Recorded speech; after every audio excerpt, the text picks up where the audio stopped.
Quand on a défini la schizophrénie, c'était la fin du 19e, et le premier auteur qui a vraiment caractérisé la schizophrénie, il utilisait un autre terme, c'est un Allemand qui s'appelait Kraepelin, il utilisait le terme de démence précoce. Donc forcément, quand vous utilisez le terme de démence précoce, ça veut dire quoi? La démence, c'est un processus dégénératif, hein, et précoce parce que ça survenait chez les gens jeunes. Donc forcément, dans l'idée de la construction du concept de cette maladie, dans le moment où on construit la représentation des maladies, des stratégies de prise en charge, etc., fin du 19e, début du 20e, eh ben on a l'idée d'une maladie forcément dégénérative.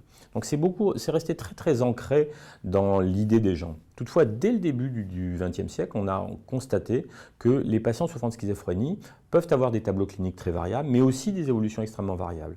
Et depuis, avant même l'ère des médicaments actuels qui ont modifié l'évolution, on a constaté réellement des disparités importantes d'évolution.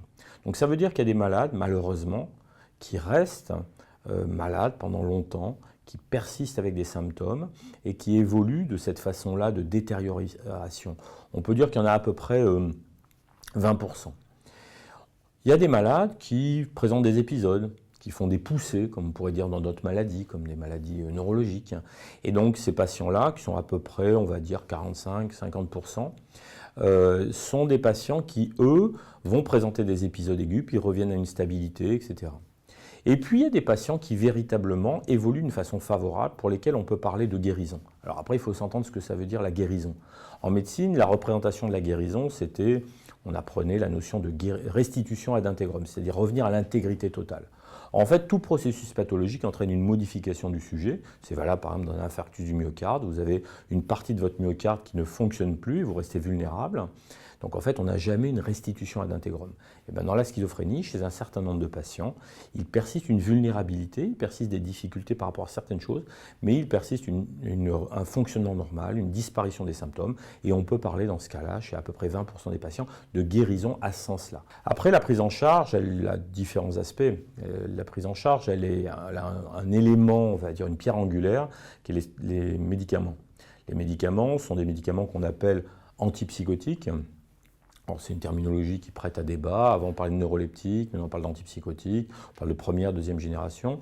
Il y a des variations en fonction des médicaments, mais ce sont des médicaments dont l'efficacité est tout à fait marquée sur les symptômes positifs de la schizophrénie.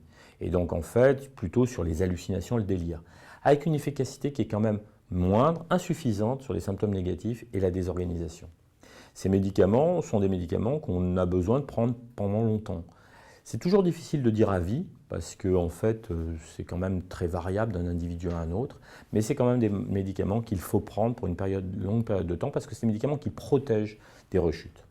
À côté des médicaments, bien évidemment, on a toutes les stratégies de prise en charge qui sont soit du domaine purement psychothérapeutique. Alors dans la psychothérapie, on peut parler de thérapie cognitivo-comportementale, on peut parler de thérapie dite systémique qui mettent en jeu le sujet dans son environnement, qui sont quand même avec des résultats extrêmement intéressants. On a utilisé les thérapies psychanalytiques et ça reste débattu de leur intérêt. Donc c'est des stratégies là qui sont focalisées sur la maladie, sur le soin par la parole. Et puis il y a toutes les stratégies psychosociales, stratégies d'environnement, aider un sujet à se réadapter à son environnement, favoriser par exemple une réadaptation cognitive, les techniques de remédiation cognitive où on réentraîne le sujet à faire fonctionner des fonctions cognitives qui ne fonctionnaient plus qu'alors, dans le cadre de la désorganisation que j'évoquais. On peut avoir également des stratégies de remise au travail, de soutien à l'emploi. Toutes ces stratégies dites entre guillemets psychosociales sont des stratégies qui sont extrêmement importantes pour la prise en charge des patients souffrant de schizophrénie.